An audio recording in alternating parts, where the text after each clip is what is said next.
অনেকে আমাদেরকে প্রশ্ন করে যে হুজুর আমি 5 ওয়াক্ত নামাজ পড়ি, ইয়াং ছেলেরা, আমি ইয়াংদের কথা বুঝি, ইয়াংরা আমার কথা বুঝে, আমি নিজেই তো ইয়াং, বুঝতে তো হবেই। তো অনেকে আমাকে প্রশ্ন করে যে হুজুর আপনাদের আলোচনাগুলো শুনে আমার জীবনের মোড় পরিবর্তন হয়েছে, কিন্তু এই পর্নোগ্রাফির করাল গ্রাস থেকে আমি নিজেকে বাঁচাতে পারছি না। আমি নামাজও পড়ি, আবার অশ্লীল ভিডিওও দেখি। আমি সকালে তওবা করে বিকেলে দেখি, বিকেলে তওবা করে সকালে দেখি।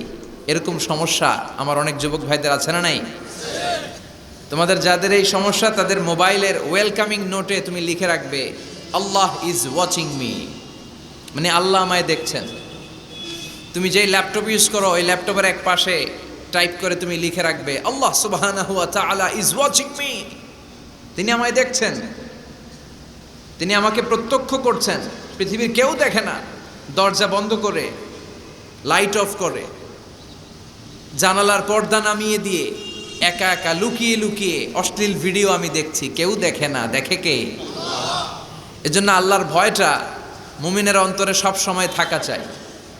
আল্লাহর ভয় যদি কোনো মুমিনের অন্তরে থাকে, সে মুমিন কখনো পথ ভুলে যায় না, ঠিক কি না? আল্লাহর ভয় এটা অনেক দামি জিনিস, এটার নাম হচ্ছে তাকওয়াল্লাহ। এটার নাম কি? তাকওয়া। ওমরে ফারুক উবাই ইবনে কাব রাদিয়াল্লাহু তাআলা আনহুকে জিজ্ঞেস করলো, ইয়া উবাই মা হুয়া তাকওয়া? উবাই, তাকওয়া কি? হোয়াট ইজ তাকওয়া? What is the definition of তাকওয়া? উবাই ইবনে কাব প্রশ্নের উত্তর না করে ওমরে ফারুককে আবার প্রশ্ন করে বললেন, আমা সালাকতা তরিকান যা শাউক? হে আমিরুল মুমিনিন, আপনি কি কাঁটাযুক্ত কোনো রাস্তা দিয়ে, এমন রাস্তা যে রাস্তার ডানে বায়ে সামনে পেছনে ক্যাকটাসের গুল্মলতা, খালি কাঁটা, এই কাঁটাযুক্ত কোনো রাস্তা দিয়ে কি আপনি কখনো হেঁটে যান নাই? ওমরে ফারুক বললেন, বালা, আমি হেঁটে গিয়েছি। উবাই বললেন, ওই রাস্তা দিয়ে হাঁটার সময় আপনি কেমন করে হেঁটেছেন?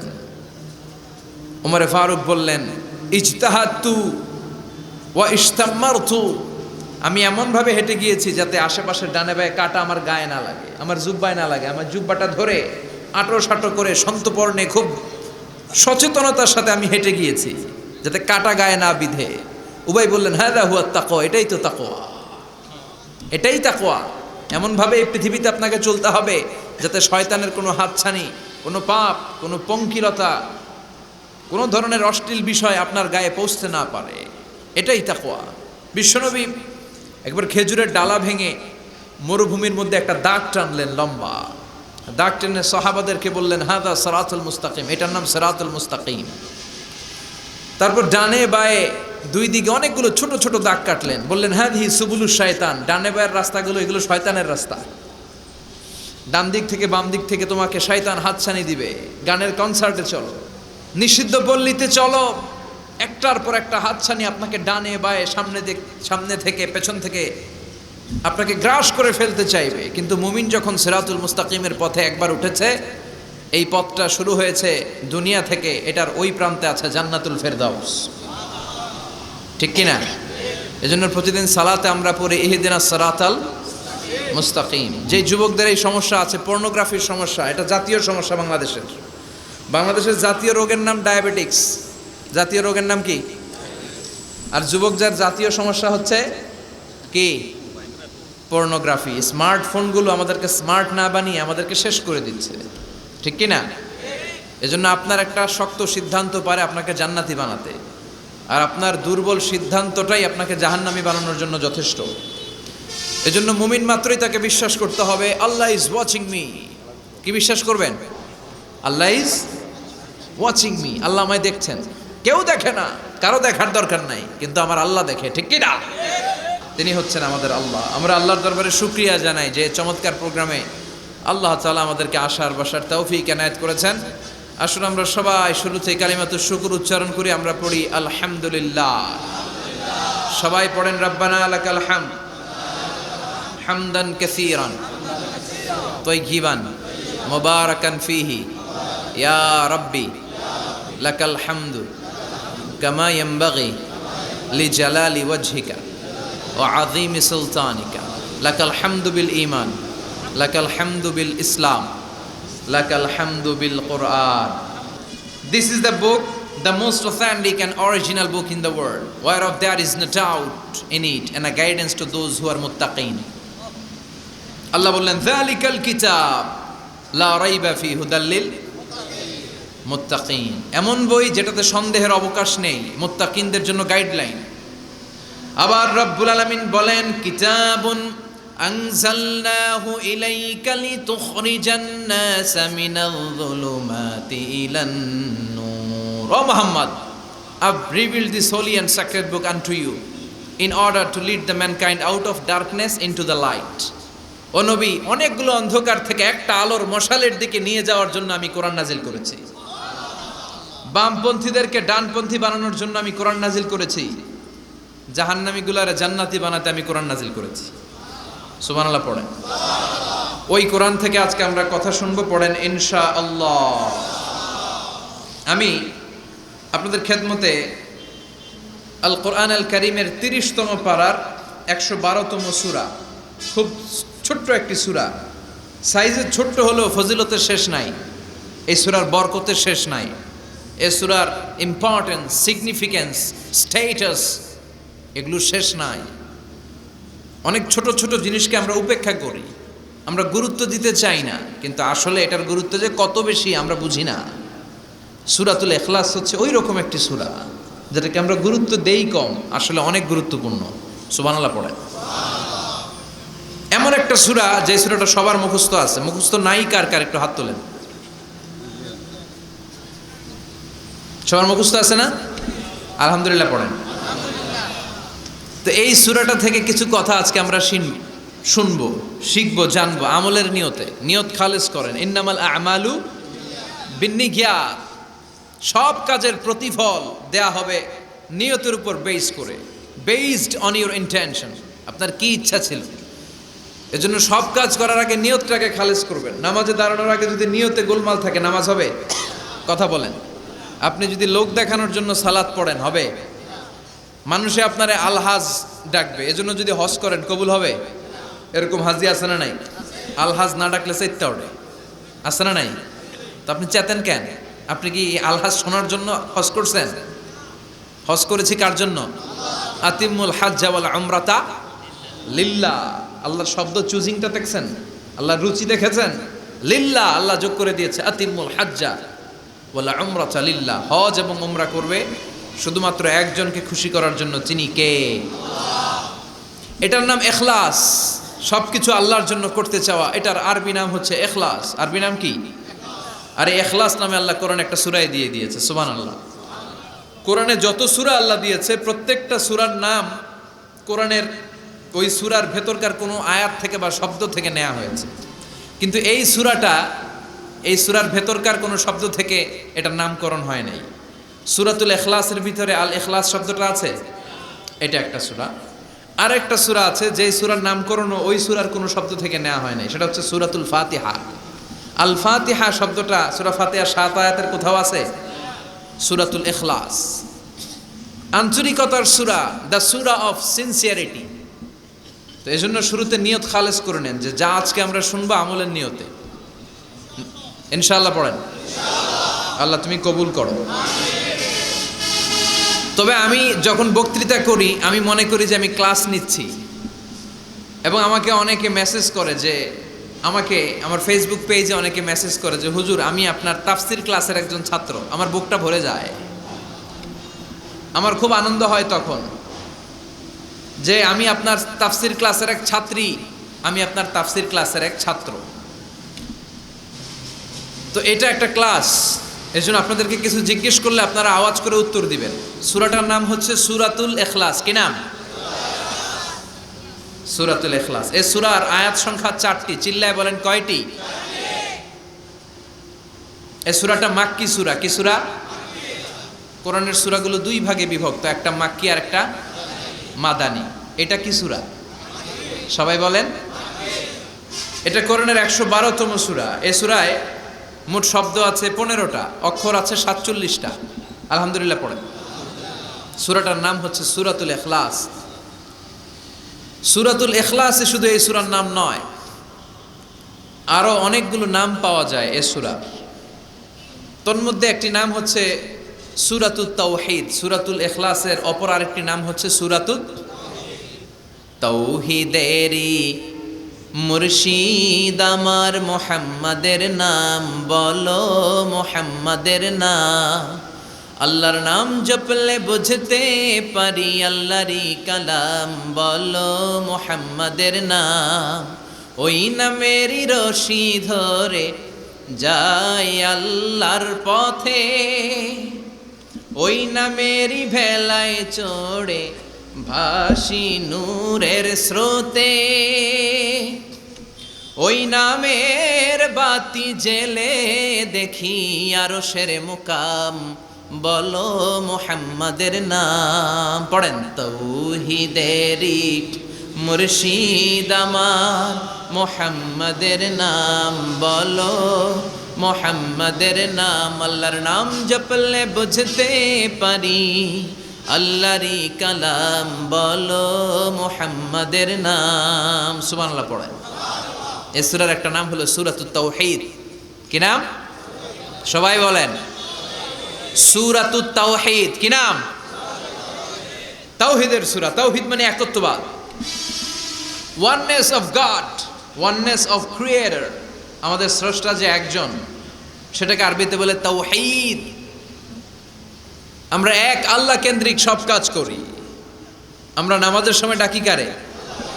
আজানের সময়, একামতে, জবাই, কুরবানি, স্লোগান, সব কিছুতে কার নাম? এটার বলে তাওহীদ। আর এই তাওহীদের বিপরীত হচ্ছে শিরক। আল্লাহ ছাড়া অন্য কারো কাছে হাত পাতা, আল্লাহর সামনে মসজিদে যে মাথা না নুয়ে মাজারে যে মাথা নত করে বাবার কাছে চাওয়া, আছে না নাই? দয়াল বাবা রে দয়া করো আমারে, দয়াল খাজা রে দয়া করো আমারে, আছে না নাই? বাবা খাজা কেউ দয়া করতে পারে না, দয়া করার মালিক কে? আল্লাহ। এজন্য বলতে হবে দয়াল আল্লাহ রে দয়া করো আমারে। পড়েন দয়াল আল্লাহ রে দয়া করো আমারে। মৃত ব্যক্তির কাছে কিছু চাওয়া যায় না, খেয়াল করে শুনবেন। আল মাইয়িতু ফিল কবর কাল গারিকু ফিল বাহার। সাঁতার না জানা ব্যক্তি সাগরে পড়ে গেলে যেমন অসহায়, কবরে চলে গেলে মানুষটা এরকম অসহায়, সে চেয়ে থাকে আপনারা কি পাঠাইবেন, আপনারা তার জন্য কি পাঠান, এটার জন্য সে ওয়েট করে। সে কিছু পাঠাতে পারে না, সে আপনার বিপদ থেকে উদ্ধার করতে পারে না, সে আপনার মনের আশা পূর্ণ করতে পারে না। আপনার মনের আশা পূর্ণ করতে পারে শুধু একটা সত্তা, চিল্লায় বলেন তিনি কে? এটার নাম তাওহীদ। এটার নাম কি? এজন্য খাজা বাবার দরবারেতে কেউ ফিরে না খালি হাতে। এগুলো বলবেন কখনো? কেউ ফিরে না খালি হাতে, খাজারে তোর দরবারেতে, বলে না? এটা কি সত্যি? কত দরবার থেকে কত লোক খালি হাতে ফিরে। দামি ঘড়ি পরে গেছে, ঘড়ি চুরি হয়েছে, এখন খালি হাতে ফিরে। পকেট ভর্তি টাকা নিয়ে গেছিল, টাকা চুরি হয়ে যায়, খালি পকেটে ফিরে, আছে না নাই? দামি জুতা পরে গিয়েছে, জুতা চুরি, খালি পায়ে ফিরে, আছে না নাই? এক দরবার থেকে কেউ কোনোদিন খালি হাতে ফিরে না। চিৎকার করে বলেন দরবারটা কার? কেউ ফিরে না খালি হাতে, আল্লাহরে তোর দরবারেতে। পড়েন কেউ ফিরে না। মনে থাকবে? এটার নাম তাওহীদ, এটার নাম। আর এর বিপরীত হচ্ছে শিরক। বিপরীত কি? ইন্নাল্লাহা লা ইয়াগফিরু আন ইউশরাকা বিহি ওয়া ইয়াগফিরু মা দুনা যালিকা লিমান ইয়াশা। আল্লাহ বলেন তিনি সব গুনাহ মাফ করে দিতে পারেন, সব গুনাহ তিনি ক্ষমা করে দেন, সব পাপ তিনি মার্জনা করে দেন, শুধুমাত্র শিরকের পাপ ছাড়া। কোন পাপ ছাড়া? মনে থাকবে?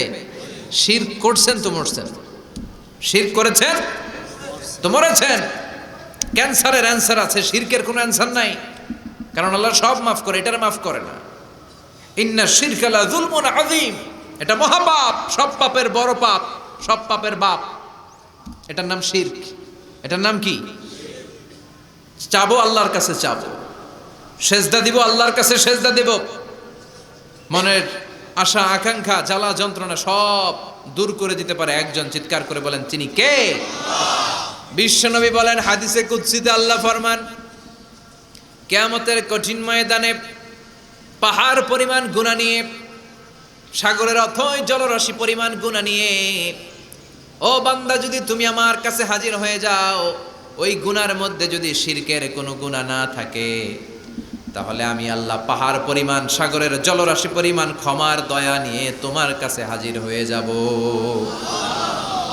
লা ইন আশরাকতা লা ইয়াহবাতান্না আমালুক ওয়া লা তাকুনান্না মিনাল খাসিরিন। যদি শিরক করো তোমার সব আমল শেষ। আপনার রোজা, আপনার নামাজ, আপনার জিকির, আপনার হজ সবগুলোর বরবাদ করে দিবে কে? এজন্য আমরা যখন নামাজে দাঁড়াই, আল্লাহ বলে নামাজ পড়ে আগে ঘোষণা দেয় তুই মুশরিক না মুওয়াহহিদ। আমরা পড়ি ইন্নী ওয়াজ্জাহতু ওয়াজহিয়া লিল্লাযী ফাতারাস সামাওয়াতি ওয়াল আরদা হানিফাও ওয়া মা আনা মিনাল মুশরিকিন। ওয়া মা আনা মিনাল মুশরিকিন, এর মানে কি? আমি মুশরিক না। আল্লাহ আমি মুশরিক না। আল্লাহ আমি মুশরিক না। আবার যখন আরাফার ময়দানে লক্ষ লক্ষ হাজী সাহেবান ইজার আর রিদা, সাদা রঙের একটা চাদর পরে, সাদা রঙের একটা লুঙ্গি পরে, চোখের পানি ছেড়ে আরাফার ময়দানে কাঁদে। আল্লাহ বলে কান্না করবি পরে, আগে বল শিরক করস নাকি? আমরা বলি লাব্বাইক আল্লাহুম্মা লাব্বাইক, লাব্বাইক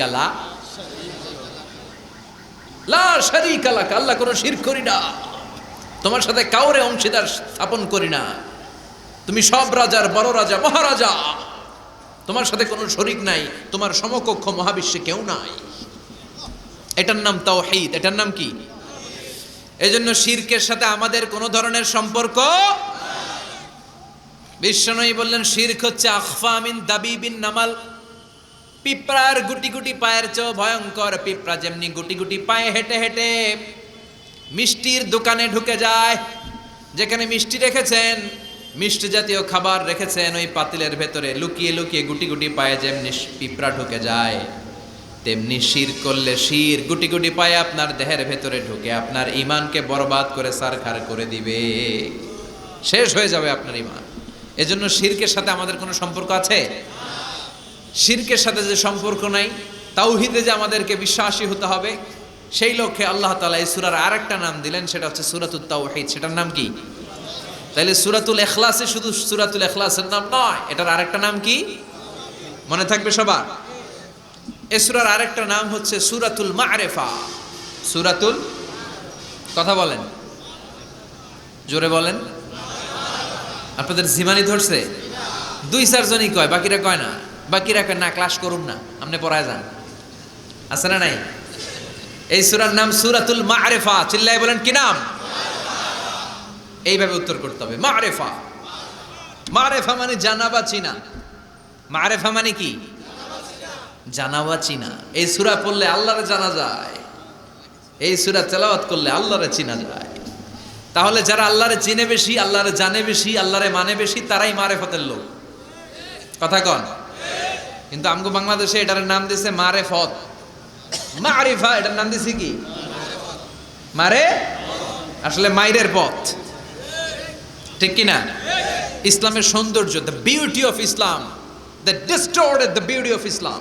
ইসলামের সৌন্দর্যকে তারা নষ্ট করেছে। এরকম আছে না?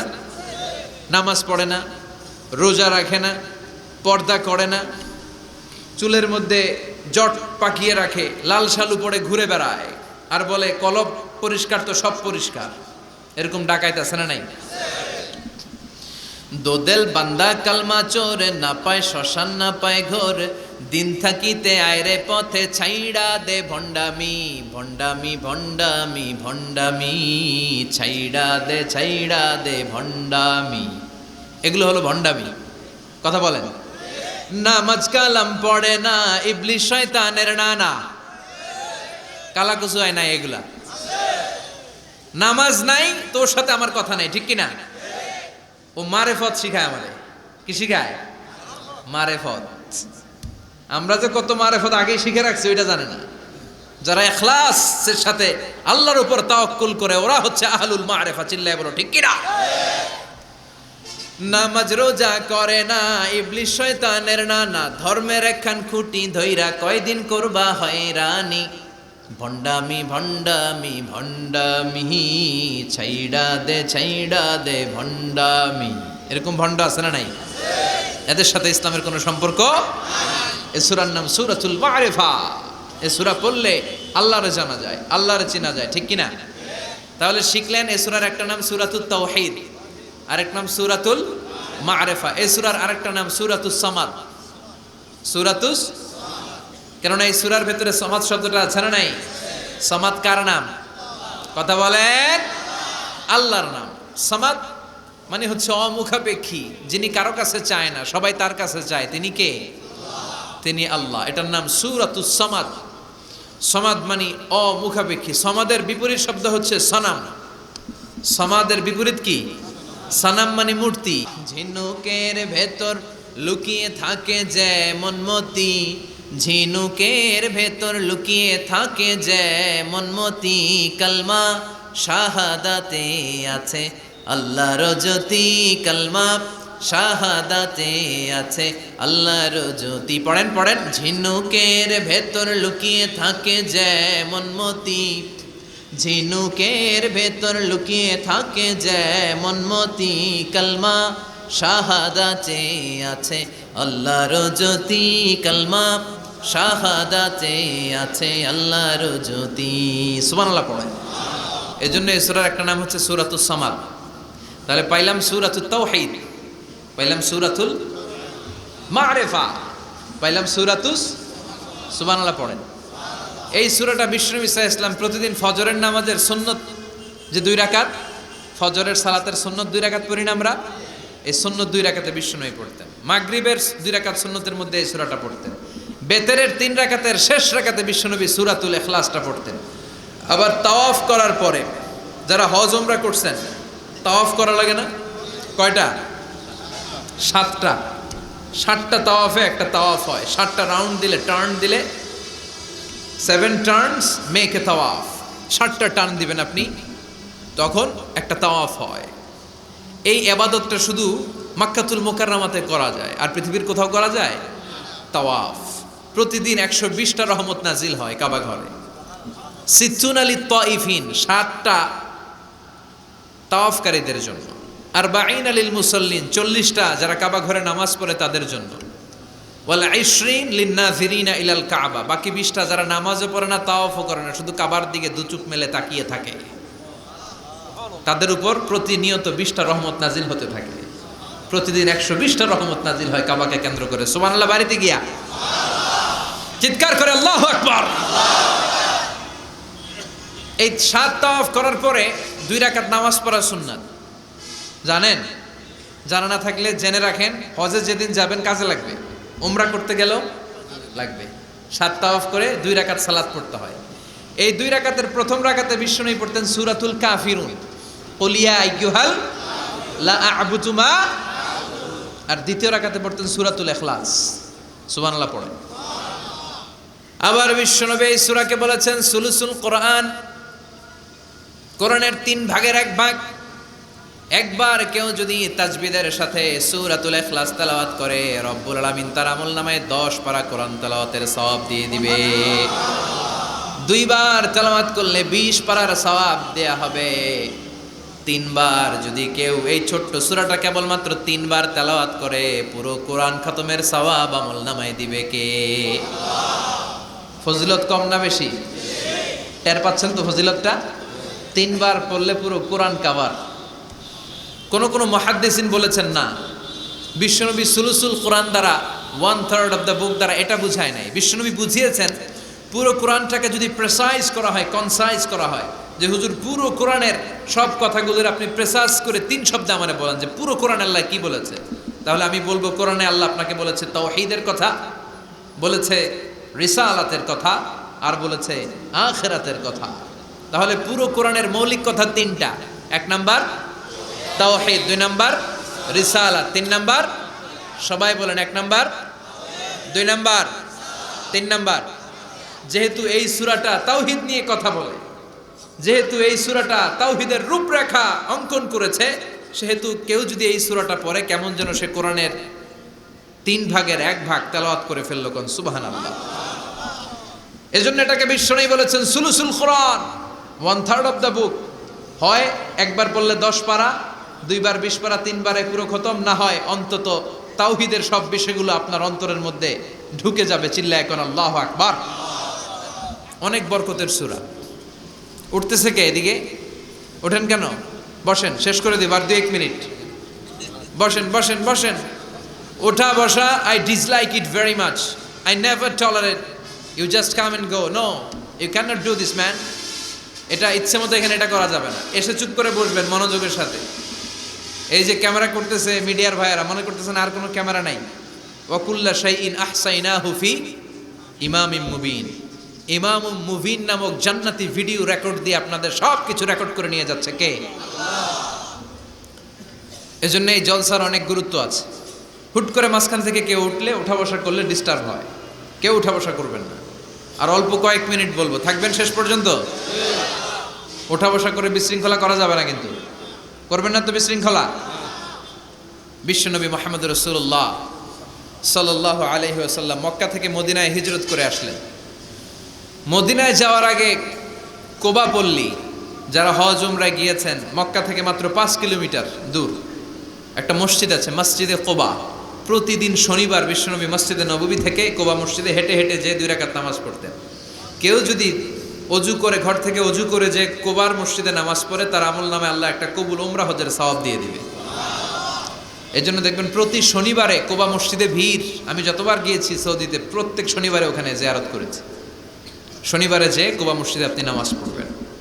এই কোবা মসজিদ তৈরি করে বিশ্বনবী চলে আসলেন মদিনাতুল মুনাওয়ারাতে। এসে তিনি জায়গা চুজ করলেন, কোথায় হবে আমার মসজিদ, লোকেশন চুজ করলেন। বিশ্বনবী লোকেশন চুজ করতে পারতেন খুব ভালো। খুঁজে খুঁজে এমন একটা জায়গা তিনি বাছাই করলেন, সেন্টার অফ দ্য সিটি, এটা শহরের একেবারে মাঝখানের জায়গা। বিশ্বনবী বললেন এই জায়গা আমার লাগবে। সুবহানাল্লাহ কইবেন না? কি জ্ঞান, কি বুদ্ধিমত্তা, কি ফিলোসফি ছিল বিশ্বনবীর। সব জায়গায় বিশ্বনবীর এই অভাবনীয় বুদ্ধিমত্তা। বিশ্বনবী যখন কোনো যুদ্ধে যেতেন, যুদ্ধ ডান দিকে, যুদ্ধ কোন দিকে? কিন্তু সেনাপতি নিয়ে বের হইতেন বাম দিকে।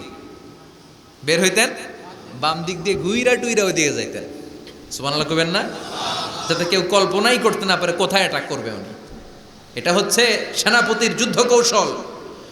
বিশ্বনবীর যুদ্ধ যদি হতো বাম দিকে, উনি বের হইতেন ওই দিকে। বিশ্বনবীর যুদ্ধ হলো সামনে, মদিনা থেকে তিনি পিছনের রাস্তা দিয়ে অনেক দূরে চলে যেতেন।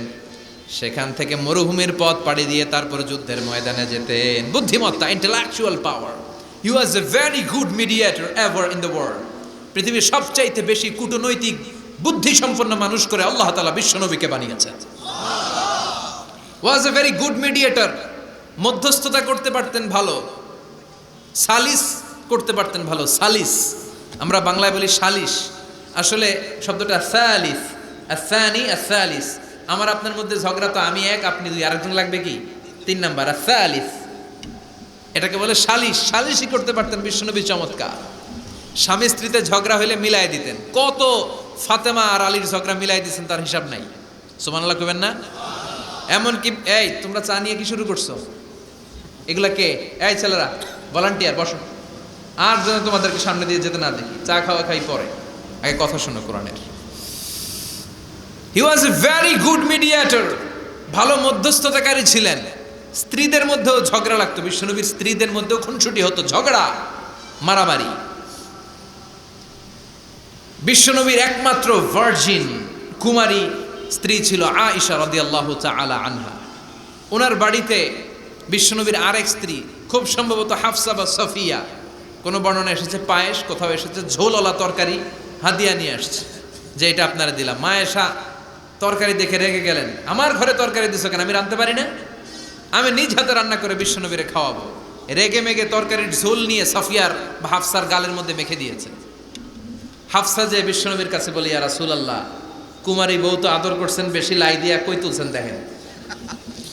ও নবী, আমি পায়েস নিয়েছিলাম আর ঝোল করা তরকারি নিয়েছিলাম, ভেবেছিলাম আপনিও খাবেন, আয়েশাও খাবে। আয়েশা কয়, আমি কি রাঁধতে জানি না? নিয়ে আসলা কেন আমার ঘরে, দিলা কেন? আমি রাঁধতে জানি, নিয়ে যাও। শুধু আমার তরকারিটা প্রত্যাখ্যান করে নাই, তরকারির ঝোল আর পায়েস দিয়ে আমার গালের মধ্যে কসমেটিক্স বানাইয়া দিছে। এই যে গাল দেখেন, দলিল নিয়ে আসছি, দেখেন কি করছে। বিশ্বনবীর পদ্ধতি ছিল, বিচার কেউ দিলেই he never take any action, he never react anymore. কখনো উনি অ্যাকশনে যেতেন না, উনি 2 পক্ষের কথা শুনতেন। সুবহানাল্লাহ পড়েন। আর আমাদের বিচার করতে গেলে একজনের কথা শুনে আরেকজনের বাস আছে না নাই? বললেন আয়েশারে ডাকো। আয়েশা, এমন করেছো? করেছি। কেন করেছো? বলে ইয়া রাসূলুল্লাহ, মাথাটা গরম ছিল, নিজেকে সামলাতে পারিনি গো নবী, সামলাতে পারিনি, আমি ভুল করেছি, আমি স্বীকার করলাম, মাফ করে দেন। বিশ্বনবী বললেন এবার ঠিক আছে, দুজনের কথা আমি শুনেছি, এবার আমার জাজমেন্ট হচ্ছে কিসাস, মানে যেমন করেছো তেমন, গুতা মারলে গুতা, ঘুষি মারলে ঘুষি, আঘাত করলে আঘাত, ঠিক কিনা? হাফসাকে তুমি যেমনি ঝোল মাখিয়ে দিয়েছো, হাফসা তুমিও বাটি থেকে ঝোল নিয়ে আয়েশার গালে পলিশ করে দাও। হাফসাও সুযোগ পাইয়া ঝোল নিয়ে মাইখা দিছে। এবার দুইজনের গালে কসমেটিক্স। বিশ্বনবী মুচকি হাসলেন, আরশের উপর থেকে খুশি হয়ে গেল কে? আল্লাহ। এটা হচ্ছে বিশ্বনবীর বিচার করার বুদ্ধিমত্তা। হি ওয়াজ এ ভেরি গুড মিডিয়েটর। ঝগড়া লাগলেই, বুখারীতে একটা চ্যাপ্টার আছে, চ্যাপ্টারের নাম হচ্ছে ইযহাবু বিনা নুসলিহ বাইনাহুম। চ্যাপ্টারের নাম আমাকে নিয়ে চলো, আমি মিলাইয়া দিব। চ্যাপ্টারের নাম কি? আমাকে নিয়ে যাও, আমি মিলাইয়া দিয়ে আসবো। কত জায়গায় যে বিশ্বনবী যে মিলাইয়া দিয়ে আসতেন। মক্কা থেকে তিনি যখন মদিনায় এসছেন, মদিনার দুইটা গোত্র ছিল, আউস আর খাজরাজ। এদের এই দুই গোত্রের মধ্যে 100 বছরের মারামারি, 120 বছরের যুদ্ধ, কেউ থামাতে পারে না। থামাতে পারবে কি করে? বাবা যখন মারা যায়, ছেলেরা বলতে আমারে মারছিল, তোরাও মারবি। কেউ যখন ইন্তেকাল করে ওসিয়ত করে যেত, আমারে কোপাইছে, তোরাও কোপাবি, কোপায়া সাইজ করে ফেলবি। তো সবাই সবার রাগ আর ঝাল মেটানোর জন্য এরকম ছেলে মেয়েদেরকে ওসিয়ত করে যেত যে এই যুদ্ধ যেন বন্ধ না হয়, আমার প্রতিশোধ তুই নিবি বাবা। এরকম ডাকাইতে ছিল লোক আছে না নাই? দাউ দাউ করে আগুন শুধু জ্বালাতে চায়। 120 বছরের যুদ্ধ কেউ থামাতে পারে না। বিশ্বনবী মক্কা থেকে মদিনায় হিজরত করলেন। মদিনায় যে উভয় পক্ষরে নিয়ে বসলেন, উভয় পক্ষের সব কথা শুনলেন। এরপরে কথা শোনার পরে মাত্র 7 দিনের ব্যবধানে বিশ্বনবী 120 বছরের যুদ্ধ মিটায় দিলেন। এতদিন পর্যন্ত নিয়ম ছিল আউসের কেউ খাজরাজের কোনো মেয়ে বিয়ে করে না, খাজরাজের কোনো ছেলে আউস থেকে মেয়ে নেয় না। ওদের আনন্দ ওদের মতো, এদের আনন্দ এদের মতো। এই মিলিয়ে দেওয়ার পর থেকে আউস আর খাজরাজের মধ্যে বিয়ে করানোর ধুম পড়ে গেল। এরা কুরবানির গোশত নিয়ে আউসেরা খাজরাজের বাড়িতে দিয়ে আসে, খাজরাজের এরা আবার উট জবাই করলে বড় রান দিয়ে আসে আউসের কাছে। সুবহানাল্লাহ পড়ে। বিশ্বনবী ছিলেন গুড মিডিয়েটর। তিনি মদিনায় লোকেশন খুঁজতেছেন, কোথায় হবে আমার মসজিদ নববী, যেটা হবে আমার ক্যান্টনমেন্ট, যেটা হবে আমার গণভবন, যেটা হবে আমার বাসভবন, যেখান থেকে আমি মিলিটারি সোলজার পাঠাবো অ্যাটাক করার জন্য, যেখানে হবে আমার জেলখানা, যেখানে হবে আল্লাহর কাছে সেজদা দেওয়ার জিকির করার জায়গা। চিল্লা এখন ঠিক কিনা? এখন মসজিদগুলোরে আমরা মনে করছি শুধু ইবাদতের জায়গা। এই মসজিদ কেন্দ্রিক সব হতে হবে। আপনি গোটা বিশ্ব দেখেন, বাংলাদেশের ছোট্ট একটা চিপার মধ্যে একটা মসজিদ দাঁড় করায় ফেলছে। মসজিদ হবে অনেক বড় এরিয়া নিয়ে, পার্কিং লট থাকবে বড় বড়। মসজিদের একতলায় থাকবে কমিউনিটি সেন্টার, এক জায়গায় থাকবে হিজামা সেন্টার, এক জায়গায় থাকবে রুকিয়া সেন্টার, আরেক জায়গায় খতিব সাহেব সোশ্যাল কাউন্সিলিং করবে। যুবকদের কি সমস্যা, নারীদের কি সমস্যা, বিধবাদের কি সমস্যা, কার কি মাসালা জানার আছে, লিগ্যাল অপিনিয়ন জানার আছে, খতিব সাহেব সোশ্যাল কাউন্সিলিং করবে। চিল্লা এখন ঠিক কিনা? এইভাবে গোটা বিশ্বব্যাপী মসজিদ কেন্দ্রিক কাজ হয়। এদেশে মসজিদে শুধু নামাজ, আর কিছু নাই, কিন্তু মসজিদ উঠবেন। আপনি অনেক কষ্ট করেছেন, লম্বা সময় আপনি ছিলেন, আপনি আরো আগে ছুটি নেওয়ার দরকার ছিল। আল্লাহ আপনাকে কবুল করুক। আরো জোরে পড়েন আমিন। বিশ্বনবী শুনতেছেন? মনোযোগ আছে না গেছে? তাকবীর দেন, লিল্লাহি তাকবীর। বিশ্বনবী লোকেশন তালাশ করতেছেন, কোথায় বানানো যায় মসজিদ নববী। খুঁজতে খুঁজতে এমন জায়গায় বিশ্বনবী চয়েস করলো, এটা ছিল ছাগল ঘোড়া এগুলোর আস্তাবল, কিছু জায়গায় খেজুর গাছের ভাঙ্গা ক্ষেত, আর কিছু জায়গায় কাফির মুশরিকদের কবরস্থান। এখন এই জায়গায় মসজিদ করা তো কঠিন। বিশ্বনবী বললেন না, আমার নজর এক জায়গায় যদি পড়ে ওইখান থেকে আমি ফিরাই না সহজে, ট্রাই করো, এটাই আমার লাগবে মসজিদে নববী। বিশ্বনবী বললেন ছাগল গরুর আস্তাবলকে সমান করো, খেজুর গাছ ভাঙ্গা যেগুলো আছে খেজুর গাছগুলোরে কেটে ফেলো, কাফের মুশরিকদের যত কবরস্থান আছে কবরস্থান থেকে হাড্ডি গুড্ডি এখান থেকে নিয়ে অন্য জায়গায় দাফন করো। সুবহানাল্লাহ। মসজিদে নববী শুরু হয়ে গেল। নিজ হাতে পাথর কেটে কেটে তিনি মসজিদে নববী বানালেন। আর এর আগে যেটা বানায় আসছে ওটার নাম মসজিদে কুবা। ওটার নাম কি? আমার দিকে তাকান সবাই, এদিকে সোজা সোজা। মসজিদে কোবা। আপনাদের এলাকায় অনেক জায়গায় আছে না মসজিদে কোবা? কুমিল্লাতে একটা আছে, আছে না 2 জায়গায়? তাই মসজিদে কোবাতে বিশ্বনবী সাল্লাল্লাহু আলাইহি ওয়াসাল্লাম এক সাহাবাকে ইমাম বানায় দিয়ে আসলেন। উনি ইমামতি করে ওই মসজিদে, আর বিশ্বনবী ইমামতি করে মসজিদ নববীতে। মসজিদে কোবার যে ইমাম, তিনি প্রতি রাকাতে জাহারি কেরাতে মানে মাগরিব এশার ফজরের সালাতে প্রত্যেক রাকাতে সূরা ফাতিহার পরেই এই সূরা ইখলাস পড়ে। শুনতেছেন? প্রত্যেক রাকাতে সূরা ফাতিহার পরে কি পড়ে? ইখলাস। মাগরিবের প্রথম রাকাতেও ইখলাস, দ্বিতীয় রাকাতেও ইখলাস, এশার প্রথম রাকাতে ইখলাস, দ্বিতীয় রাকাতেও ইখলাস। ইখলাস পরে এরপর অন্য একটা সূরা পড়ে, কিন্তু শুরু করে ইখলাস দিয়ে। ফজরের প্রথম রাকাতেও ইখলাস, দ্বিতীয় রাকাতেও। মুসল্লিরাকে পাইছি কি? পাইছি কি? খালি ইখলাস, খালি ইখলাস। যে ধরছে, আপনি পাইছেন কি বলেন? ইমাম সাহেব বলে কিছুই পাই নাই, আমার মন চায় আমি পড়ি, তোর মন চাইলে তুই পড়, নাইলে যা। তোর কমিটির সভাপতি সেক্রেটারি এই মসজিদের ইমাম হিসেবে আমার নিয়োগ দেয় না, নিয়োগ দিছে বিশ্বনবী। আমার নিয়োগ যদি বাতিল করতে হয় লাগবে বিশ্বনবীরে তুই ভাগ। তোমার মনে চাইলে পড়ো, নাইলে অন্য মসজিদে পড়ো, যাও মিয়া। এটা তো সভাপতির সেক্রেটারির নিয়োগ দেয়া মসজিদ না, এটা নিয়োগ দিয়েছে বিশ্বনবী, ঠিক কিনা? নিয়োগ বাতিল করলেও কে করবে? বিশ্বনবী। সবাই বিশ্বনবীর কাছে যে বললো, ইয়া রাসূলুল্লাহ, এমন মুসল্লি এমন ইমাম আপনি দিয়ে আসছেন, উনি ইখলাস ছাড়া আর কিছু পড়ে না। বিশ্বনবী বললেন, তাই নাকি? এমন করে কেন? ডেকে আনো। ডেকে আনা হলো। বিশ্বনবী বললেন, ওরে সাহাবী, ঘটনা কি হাসা? কয় হাসা। প্রতি রাকাতে সূরা ইখলাস পড়ো, তোমার কি কোরআন থেকে অন্য কোন সূরা মুখস্থ নাই? সাহাবী বলে, নবী সব মুখস্থ আছে, কিন্তু এই সূরাটা আমার পড়তে ভালো লাগে, কারণ ফিহি সিফাতুর রহমান, এই সূরার ভেতরে আমার আল্লাহর পরিচয় আছে গো নবী। আমার আল্লাহর পরিচয়টা খুব সুন্দর করে দেয়া, আমার রবের কথা এই সূরার পরতে পরতে পাওয়া যায়, এজন্য এই সূরাটা পড়তে আমি বড্ড ভালোবাসি। বিশ্বনবী বললেন, ইমামতি যাবে না, তোরটা পার্মানেন্ট হয়েছে। আল্লাহু আকবার। তোর ইমামতি পার্মানেন্ট করে দিলাম, যেমনে পড়াইতি এমনেই পড়াবি। প্রতি রাকাতে এই সূরাতুল ইখলাস তুমি পড়ো, সমস্যা নাই। এই যে তুমি সূরাতুল ইখলাস পড়ো, সূরাতুল ইখলাসকে ভালোবাসো, আল্লাহ বলেছেন এই ইখলাসের ভালোবাসার কারণে কিয়ামতের দিন আল্লাহ তোরে জান্নাতে ঢুকায়া দিবে। ইখলাসের ভালোবাসার কারণে আনতা মিন আহলিল জান্নাহ, তুমি জান্নাতে যাবা। হুব্বুকা ইয়াহা ইউদখিলুকাল জান্নাহ, এই সূরার ভালোবাসায় তোমার জান্নাতে ঢুকায়া দিবে। সুবহানাল্লাহ পড়েন। এজন্য সূরা বেশি বেশি পড়তে রাজি আছেন তো?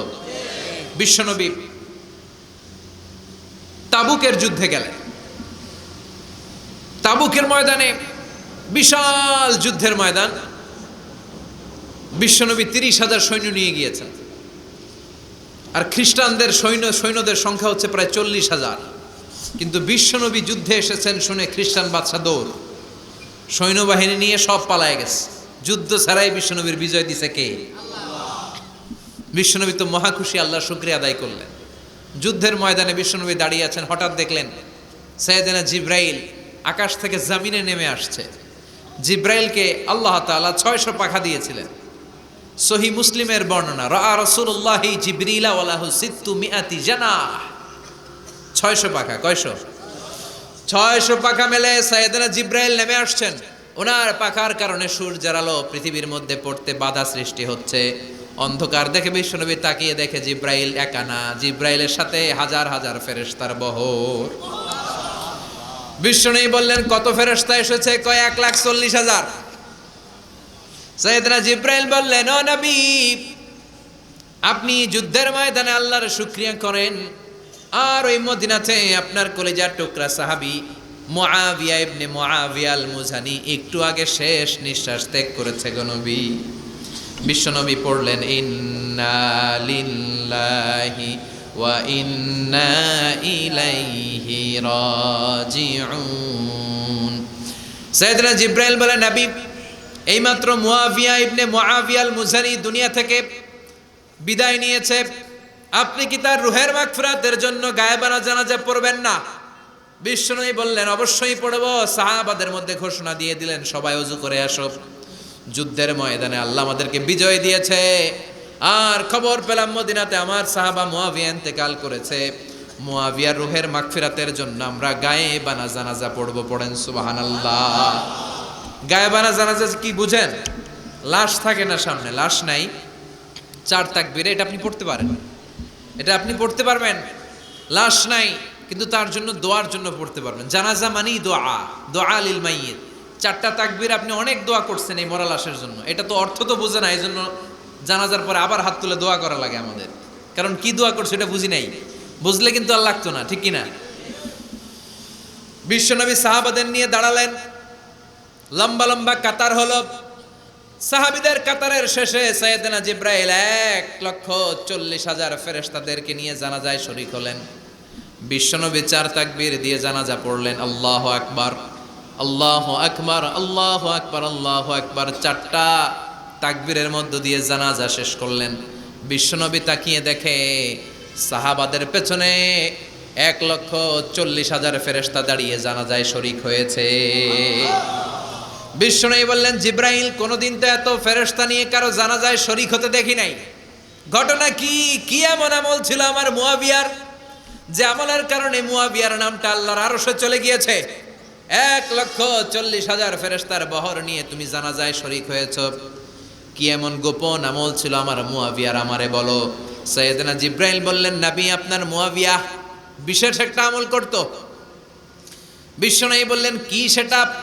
সাইয়েদনা জিব্রাইল বলে, আপনার এই সাহাবী কাইমান আও কাঈদান, জালিসান আও মাশিয়ান, উঠতে বসতে চলতে ফিরতে সব সময় আপনার এই সাহাবী পড়তে থাকতো, কুল হুয়াল্লাহু আহাদ, আল্লাহুস সামাদ, লাম ইয়ালিদ ওয়া লাম ইউলাদ ওয়া লাম ইয়াকুল লাহু কুফুয়ান আহাদ। পড়েন সুবহানাল্লাহ। উঠতে বসতে চলতে ফিরতে সব সময় এই সাহাবীর একটা অভ্যাস ছিল, উনি কুল হুয়াল্লাহু আহাদের উপর আমল করতো। বেশি বেশি সূরাতুল ইখলাস পড়তো। পড়তে রাজি আছেন? আজ থেকে বেশি বেশি সূরাতুল ইখলাসের উপর আমল বাড়ানোর দরকার আছে না নাই? বিশ্বনবী প্রতিদিন সকালবেলা, সন্ধ্যাবেলা, ওয়া ইনদামা ইয়াযহাব ইলা ফিরাশি, আর রাতে যখন বেডে ঘুমাতে যেতেন, হাত দুইটা এরকম করতেন, করে তিনি সূরাতুল ইখলাস পড়তেন, সূরাতুল ফালাক পড়তেন, সূরাতুন নাস পড়তেন। এই 3টা সূরা পড়তেন। এই 3টা সূরাকে একসাথে বলে 3 কুল। কি বলে? কুল আস-সালাসা। কারণ এই 3টা সূরার শুরুতে কুল আছে না নাই? 3 কুল পড়ে বিশ্বনবী হাতের মধ্যে ফু দিতেন। ফু দিয়ে মাথা থেকে শুরু করে মুছতে মুছতে মুছতে মুছতে পা পর্যন্ত মুছতেন, হাত মুছতেন, সারা দেহের যতটুকু সম্ভব বিশ্বনবী সারা দেহের মধ্যে এই 3 কুল পড়া হাত দুইটা দিয়ে সারা দেহের মধ্যে বিশ্বনবী হাত বুলিয়ে দিতেন, মেসেজ করে দিতেন, কোন সুবহানাল্লাহ। সকালে, সন্ধ্যায়, আর রাতের বেলা বিছানায় গেলে। এটা protection from all the bad আইস। যত হিংসুক চক্ষু আছে, যত ভূত পেতনি আর শয়তানের অনিষ্ট আছে, সব থেকে আপনাকে রক্ষা করবে কে? এজন্য প্রতিদিন এগুলো পড়বেন। কি কি পড়বেন? এরকম হাত দুইটা মিলায়া সূরা ইখলাস, সূরা ফালাক, সূরা নাস, 3টার বলে একসাথে 3 কুল। কি বলে? আজকে থেকে এটার আমল করা যাবে। মা আয়েশা যখন অসুস্থ হতেন, বিশ্বনবীর কাছে যে বললেই বিশ্বনবী বলতেন, আয়েশা, হাত দুইটার একসাথে করো, সূরা ফালাক পড়ো, ইখলাস পড়ো, নাস পড়ো, ফু দাও, আর সারা দেহে মেসেজ করো। সুবহানাল্লাহ পড়েন। বিশ্বনবী একবার সেজদায় আছেন। কিসে আছেন? চিল্লায় কোন? সেজদা অবস্থায় লাদাগাতহু আকরাব, একটা বিচ্ছু পোকা এসে বিশ্বনবীর হাতের মধ্যে কামড় দিয়েছে। বিচ্ছু কামড় দিলে খুব আরাম লাগে না? হ্যাঁ, বিষাক্ত, পয়জনাস, ভ্যানোমাস। বিশ্বনবী ব্যথা পাচ্ছেন, প্রচন্ড ব্যথায় বিশ্বনবী অস্থির। বিশ্বনবী বললেন, লা'নাতুল্লাহি আলাল আকরাব, এই বিচ্ছুর উপর আল্লাহর লানত। এটা মুসল্লিও চিনে না, নবীও চিনে না, কোন জায়গায় কামড় দিতে হবে এটাও জানে না, কিন্তু কামড় দিয়েছে, ব্যথায় কাতরাচ্ছে। বিশ্বনবী বললেন, লবণের পানি গরম দাও, আঙ্গুলের উপরে ঢালো। লবণের পানি গরম দিয়ে আঙ্গুলের উপরে ঢালতে শুরু করে দিল। বিশ্বনবী পড়তে আরম্ভ করলো, কুল হুয়াল্লাহু আহাদ, আল্লাহুস সামাদ, লাম ইয়ালিদ ওয়া লাম ইউলাদ ওয়া লাম ইয়াকুল লাহু কুফুয়ান আহাদ। পড়েন সুবহানাল্লাহ।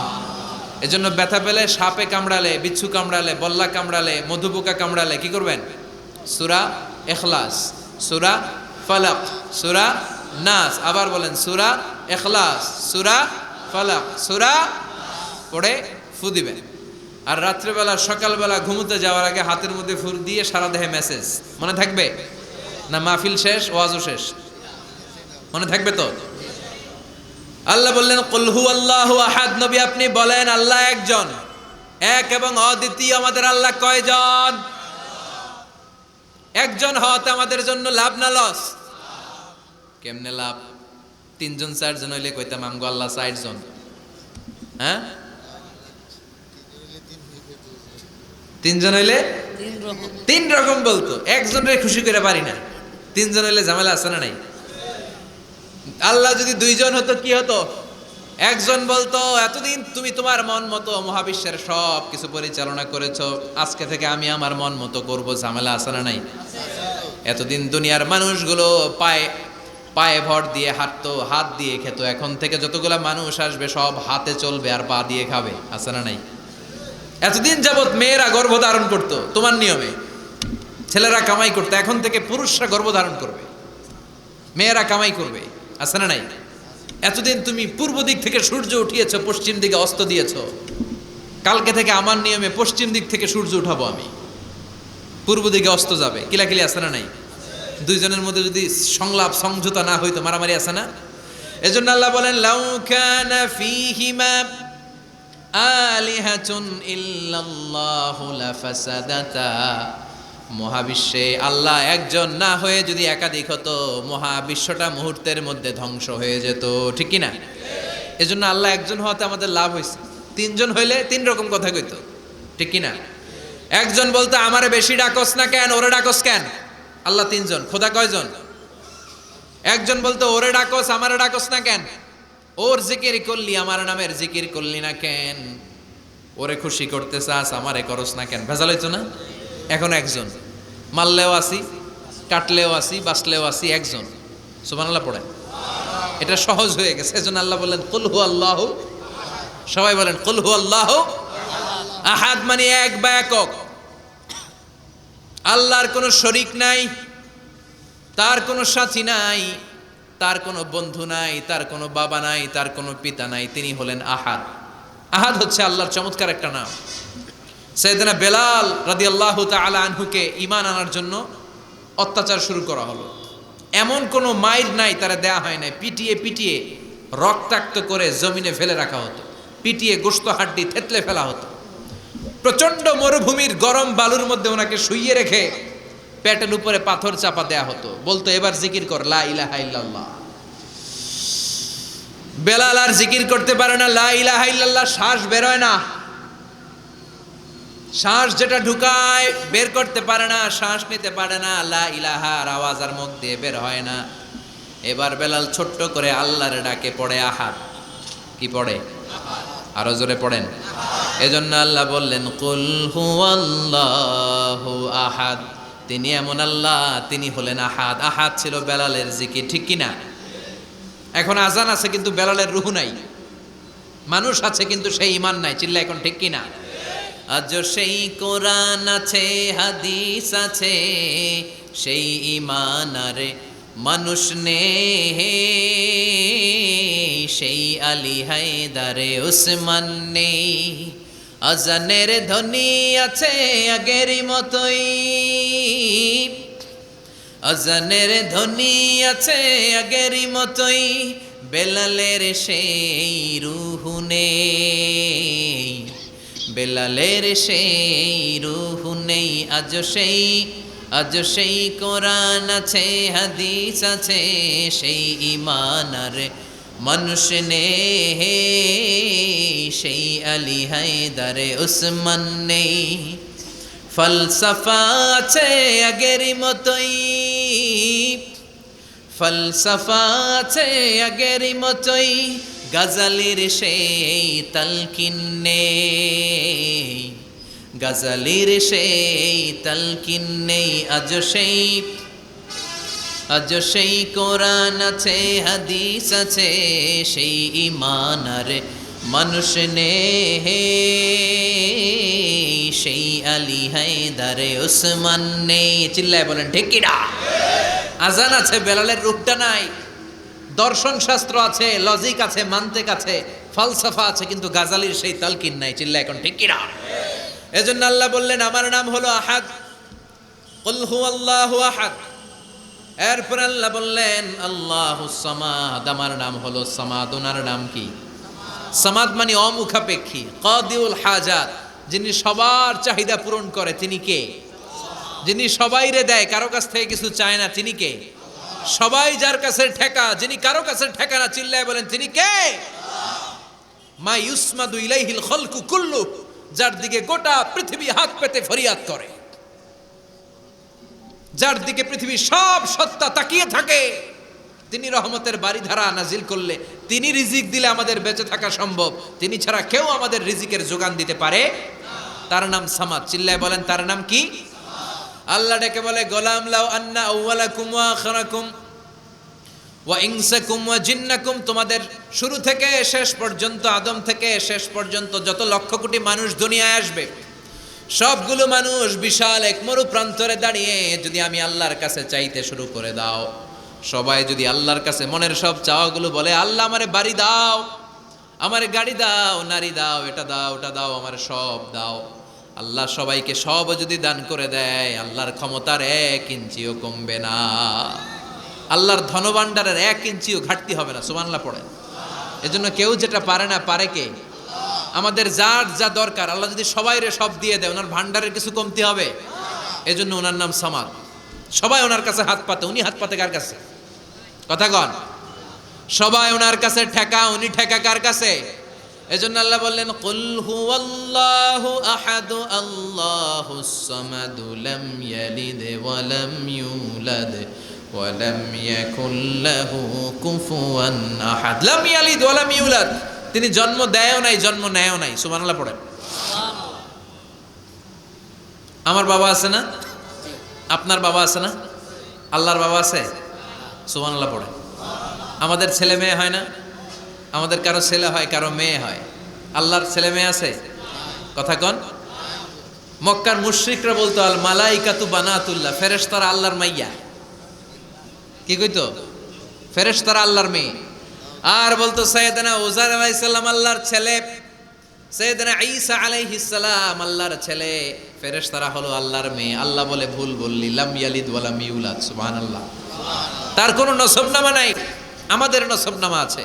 আমার নাম মিজান, বাবার নাম আলী আহমদ, দাদার নাম জাইনুল আবেদিন, তার বাবা মাকরাম, তার বাবা অমুক সমুক। আছে না নাই? আপনার নাম কি? আপনার আব্বার নাম কি? তার বাবার নাম হাসাদ আলী, ওনার বাবার নাম? আপনার আব্বার নাম? হ্যাঁ, মমতাজ উদ্দিন। বাবার নাম কেরামত আলী। দাদার নাম? খায়া ফেলাইছে, মনে থাকে না আমাদের। বিশ্বনবীর বাবার নাম আব্দুল্লাহ, তার বাবার নাম আব্দুল মুত্তালিব, ওনার বাবার নাম হাশিম, ওনার বাবার নাম কিলাব, মুররা, গালেব, ফেহের, এভাবে যেতে যেতে আদনান, যেতে যেতে ইসমাইল, যেতে যেতে ইব্রাহিম আলাইহিস সালাম, যেতে যেতে শীস, যেতে যেতে আদম আলাইহিস সালাম। এটা বিশ্বনবীর নসবনামা, ঠিক কি না? আমাদের নসবনামা থাকে, আমাদের বংশ পরিক্রমা থাকে। আমার নাম অমুক, বাপের নাম অমুক, দাদার নাম অমুক। তো আল্লাহর নাম আল্লাহ, আল্লাহর বাপের নাম কি? আল্লাহর দাদার নাম আছে? আছে। এজন্য আল্লাহ বললেন লাম ইয়ালিদ ওয়া লাম ইউলাদ ওয়া লাম ইয়াকুল লাহু কুফুয়ান আহাদ। আল্লাহু আকবার। ওয়া লাম ইয়াকুল লাহু কুফুয়ান আহাদ, মহাবিশ্বে তার মতো কেউ নাই, তিনি তার মতো। লাইসা কামিসলিহি শাই, কেউ তার মতো নয়, তিনি তার মতো। সুবহানাল্লাহ। তার মতো ক্ষমতায়, তার মতো শক্তিতে, কুদরতে মহাবিশ্বে দ্বিতীয় কোনো সত্তা আছে? সৌন্দর্যে আল্লাহর চেয়ে সুন্দর কেউ আছে? কথা কন। দুনিয়া সুন্দর, মানুষ সুন্দর, আসমান সুন্দর, জমিন সুন্দর, সুন্দরে সুন্দরে পাল্লা, জানি না কত সুন্দর তুমি আল্লাহ, জানি না কত সুন্দর তুমি আল্লাহ। পড়েন। দুনিয়া সুন্দর, মানুষ সুন্দর, আসমান সুন্দর, জমিন সুন্দর, সুন্দরে সুন্দরে পাল্লা, জানি না কত সুন্দর তুমি আল্লাহ, জানি না কত সুন্দর তুমি আল্লাহ। সুবহানাল্লাহ পড়েন। ইন্নাল্লাহ জামিল ইউহিব্বুল জামাল। আল্লাহ নিজে সুন্দর, আল্লাহ সৌন্দর্যকে পছন্দ করেন। মহাবিশ্বে তার সমকক্ষ কেউ নাই, তার মতো সুন্দর কেউ নাই, ঠিক কিনা? জান্নাতে যারা ঢুকবে in the day of judgment, কিয়ামতের দিন জান্নাতীরা আল্লাহকে দেখতে পাবে। ইন্নাকুম সাতারাউনা রাব্বাকুম আয়ানান কামা তারাউনা হাযাল কমার। বিষ্ণু বলেন, এই যে জলজলে চন্দ্রটা তোমরা যেমনি দেখতে পাও, কিয়ামতের কঠিন ময়দানে বিচার শেষে যারা জান্নাতে যাওয়ার সুযোগ পাবা, তারা চাঁদটা যেমনি দেখো দু চোখ দিয়ে আল্লাহর সেদিন তেমনি দেখতে পাবা। জান্নাতীদেরকে নাজ নেয়ামত সব দেওয়ার পরে আল্লাহ বলবেন, ও জান্নাতীরা, কোরআনে হাদিসে নবীর কাছে আলেমদের মুখে যত নাজ নেয়ামতের কথা শুনেছো সব পাইছো না? সবাই বলবে, আল্লাহ পেয়েছি, অনেক মজমাস্তি করেছি, জান্নাতকে মজা লেলো, জান্নাত তোমারই হ্যাঁ, সব পাইছি আল্লাহ সব। এক জান্নাতি হাত তুলে বলবে, আল্লাহ একটা পাই নাই। কি পাস নাই? কয় আপনারাই তো পাই নাই। সুবহানাল্লাহ কবেন না? আল্লাহ আপনারে পাই নাই। তখন আল্লাহ তাআলা নিজের গোপন সৌন্দর্যকে সেদিন জান্নাতীদের কাছে প্রকাশ করে দিবে। বিশাল এক কনফারেন্স রুমে জান্নাতের ভেতরে লক্ষ লক্ষ নবীদেরকে নিয়ে বসবেন, সবার সামনে থাকবে বিশ্বনবীর সিংহাসন। সুবহানাল্লাহ পড়েন। তারপরে অন্যান্য নবীরা, আল্লাহর ওলিরা, শাহিদরা, সালেহিনরা, মুমিন বান্দারা, আপনারা সবাই থাকবেন ওই দিন ইনশাআল্লাহ। কোন আল্লাহ তার নিজের সৌন্দর্য প্রকাশ করবেন জান্নাতীদের সামনে। লক্ষ লক্ষ কোটি কোটি জান্নাতীরা বসে থাকবে, আল্লাহ দেখাবেন ওনার সৌন্দর্য। 70,000 নূরের পর্দার কথা আমরা বলি, বর্ণনাটা দাঈফ, আসলে যে কত পর্দা আল্লাহই ভালো জানে। আমরা বলে থাকি 70,000। এই পর্দার অন্তরাল থেকে আল্লাহ তাআলা নূরের ঝলকানি একটু জান্নাতীদের দেখিয়ে দিবেন। উজুহু ইয়াউমা ইযিন নাযিরা ইলা রাব্বিহা নাযিরা। জান্নাতীরা পাগল হয়ে থাকবে আল্লাহর দেখার জন্য। আল্লাহ এক সেকেন্ডের ক্ষুদ্র ভাগ, এক মাইক্রো সেকেন্ড, এক মাইক্রো সেকেন্ডের 1000 ভাগ করলে এক ন্যানো সেকেন্ড, এক ন্যানো সেকেন্ডের জন্য আল্লাহ নূরের ঝলকটা জান্নাতীদের দেখিয়ে দিবেন। এক সেকেন্ডেরও কম সময় দেখাবেন, দেখিয়েই নাই, কিন্তু এক সেকেন্ডের জন্য কি যে এক ঝলক দেখলো জান্নাতীরা এরকম তাকায় থাকবে। এক তাকানোতে লক্ষ বছর কোটি বছর চলে যাবে, সামনে কিন্তু আল্লাহর নূর নাই। ওই যে এক সেকেন্ড দেখাইছিল, পাগলের মতো তাকিয়েই থাকবে, লক্ষ কোটি বছর গুজরিয়ে যাবে। সুবহানাল্লাহ পড়েন। এজন্য সে আল্লাহ বললেন, কুল হুয়াল্লাহু আহাদ আল্লাহুস সামাদ লাম ইয়ালিদ ওয়া লাম ইউলাদ ওয়া লাম ইয়াকুল লাহু কুফুয়ান আহাদ। কুল হুয়াল্লাহু আহাদ। ও নবী, আপনি বলেন আমি এক, আমি অদ্বিতীয়, আমার শরীক নাই। আল্লাহ নামটা এত মজার নাম। দেখেন, হাজার হাজার বছর ধরে এই মহাবিশ্বে যত আল্লাহর প্রিয় বান্দারা একটা নামের জিকির করে, নামটা কি? কি নাম? আল্লাহরে প্রাণ থেকে, হৃদয় থেকে একটা ডাক দেন, চিল্লায় পড়েন আল্লাহ। হৃদয় থেকে আল্লাহরে ডাকেন, পড়েন ইয়া আল্লাহ। হাজার বছর ডাকলেও পুরান লাগবে না, পুরাতন মনে হয় না। প্রতিদিনই নিত্য নৈমিত্তিক নামটারে নতুন মনে হয়, ঠিক কিনা? এজন্য আল্লাহ বললেন, হুয়াল আউয়ালু ওয়াল আখিরু ওয়াজ যাহিরু ওয়াল বাতিন ওয়া হুয়া বিকুল্লি শাইইন আলিম। প্রথমেও আমি, শেষেও আমি, গোপনেও আমি, প্রকাশ্যেও আমি, ঠিক কিনা? প্রথমে আল্লাহ আল্লাহ, শেষেও আল্লাহ আল্লাহ, আকাশে আল্লাহ আল্লাহ, জমিনে আল্লাহ আল্লাহ। পড়েন, প্রথমে আল্লাহ আল্লাহ, শেষেও আল্লাহ আল্লাহ, আকাশে আল্লাহ আল্লাহ, জমিনে আল্লাহ আল্লাহ। নিখিল জাহান গায় গুণগান, তার নামে গায় আমরাও গাহি তাআলা। হামদে বারি তাআলা, হামদে বারি তাআলা, হামদে বারি তাআলা। সুবহানাল্লাহ পড়েন। তিনি প্রথম, তিনি শেষ, তিনি প্রকাশ্য, তিনি গোপন। এজন্য চাইতে হবে কার কাছে? ওনার নামটা কত সুন্দর দেখেন, আলিফ লাম লাম হা, আল্লাহ। এটার কোনো স্ত্রী বচন হয় না, এটার দ্বি বচন হয় না, এটার বহু বচন হয় না। ভগবানের ভগবতী আছে না নাই? ঈশ্বরের ঈশ্বরী, গডের গডেস। কিন্তু আল্লাহর নামের কোনো পরিবর্তন হয়? কি মজার নাম! বিপদে বললেই আমরা জপি। বিপদ যত বেশি হয় আল্লাহর নামের জিকির তত বেশি। আবার বিপদ যখন চলে যায় আল্লাহর নামের জিকিরও বন্ধ হয়ে যায়। এরকম ডাকাত আছে না নাই? فإذا ركبوا في الفلك دعوا الله مخلصين له الدين فلما نجاهم إلى البر إذا هم يشركون আল্লাহ বলেন আমার কিছু কুলাঙ্গার বান্দা আছে যেগুলো বিপদে পড়লে আমার নামের জিকির করে, বিপদ চলে যায় আমি আল্লাহরে গালি মারে, এরকম ডাকাইত আছে না নাই? ভূমিকম্প আল্লাহ বাঁচাও, ভূমিকম্প নাই, ধুম্মা চলে দম, আছে না নাই? তুফানের মধ্যে পড়লে বলে আল্লাহ আমারে বাঁচাও, বজ্রপাতের মাঝখানে পড়লে আল্লাহর ডাকে আল্লাহ তুমি আমারে বাঁচাও, বজ্রপাত নাই আল্লাহও নাই, এরকম ডাকাইত আছে না নাই? এটা হচ্ছে মুনাফিকদের কারবার। মুমিনরা সবসময় জিকির করে একজনের, তিনি কে? এই জন্য সূরাতুল ইখলাসের প্রথম আয়াত থেকে শিক্ষা হচ্ছে কুল হুয়াল্লাহু আহাদ। হে নবী আপনি বলেন আল্লাহ একজন, আমরা একজনের কাছে যাবো, আমরা একজনের কাছে মনের জ্বালা যন্ত্রণা আকুতি চাহিদা সব পেশ করব, আমাদের মনের যা চায় সব দিলেও তার ঘাটতি হবে না, চিল্লা এখন ঠিক কিনা?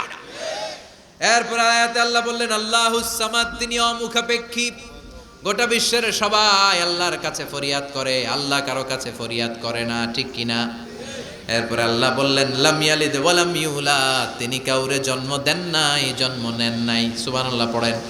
ওয়া লাম ইয়াকুল লাহু কুফুয়ান আহাদ, তার মতো কেউ নাই।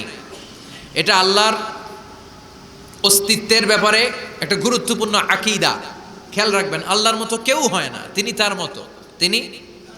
অনেকে প্রশ্ন করে, কারণ হাদিসে পাওয়া যায় আল্লাহর হাত আছে, ইয়াদুল্লাহি ফাওকা আইদিহিম ইয়াদুল্লাহি ফাওকাল জামাআ, একসাথে যারা থাকে তাদের উপর আল্লাহর হাত থাকে, তার মানে আমার মতো হাত না, আল্লাহর রহমত থাকে, ঠিক কিনা? আল্লাহ আরশের উপর থাকেন, কেমনে থাকেন এটা আমরা জানি না। এজন্য ইমাম মালিক বলতেন আল ইস্তিওয়া মা'লুম, আল্লাহ যে আরশের উপর আছে এটা আমরা জানি, ওয়াল কাইফিয়াতু মাজহুল, কিন্তু কেমন ভাবে আছেন এটা আমাদের অজানা। ওয়াস সুআলু আনহু বিদআহ, এই সম্পর্কে প্রশ্ন করা হচ্ছে বিদআত। এজন্য তাফাক্কুর ফি খালকিল্লাহ ওয়ালা তাফাক্কুর ফিল্লাহ, আল্লাহর সৃষ্টি নিয়ে গবেষণা করো, আল্লাহর নিয়ে গবেষণা করো না। আল্লাহর নিয়ে গবেষণা করতে গেলে তোমার মাথার তারগুলো ছিঁড়ে ফেলবে কে? ছিঁড়ে যাবে। তিনি হচ্ছেন আনলিমিটেড, অসীম, অসীমকে নিয়ে যদি সসীম গবেষণা করে ঝামেলা আছে না নাই? এজন্য আল্লাহর নিয়ে গবেষণা না করে আল্লাহর তৈরি করা পাহাড়ের দিকে তাকান, মরুভূমির দিকে তাকান, গাছপালার দিকে তাকান, সাগরের দিকে তাকান, ঝর্ণার দিকে তাকান, ঝর্ণা ঝর্ণা ঝর্ণা রে, বলনা বলনা বলনা রে, কার বিরহে পাগল পাড়া তুই, কার মিলনে ফুল ফসলে ভরা রে তোর দুকুল ভুই, কার মিলনে ফুল ফসলে ভরা রে তোর দুকুল ভুই, ঝর্ণা ঝর্ণা ঝর্ণা রে, বলনা বলনা বলনা রে, কার বিরহে পাগল পাড়া তুই। সুবহানাল্লাহ পড়ে। এজন্য আল্লাহর অস্তিত্ব নিয়ে গবেষণা করা যাবে, গবেষণা চলবে আল্লাহর সৃষ্টি নিয়ে, কি নিয়ে? আর সব সময় বিপদে আপদে তাওয়াক্কুল করবে একজনের উপর, তিনি কে? চাইবো কার কাছে? রাজি আছেন সবাই? আল্লাহ আমাদের সবাইকে কথাগুলো বুঝার ও আমল করার তৌফিক দান করুক, আমরা পড়ি আমিন।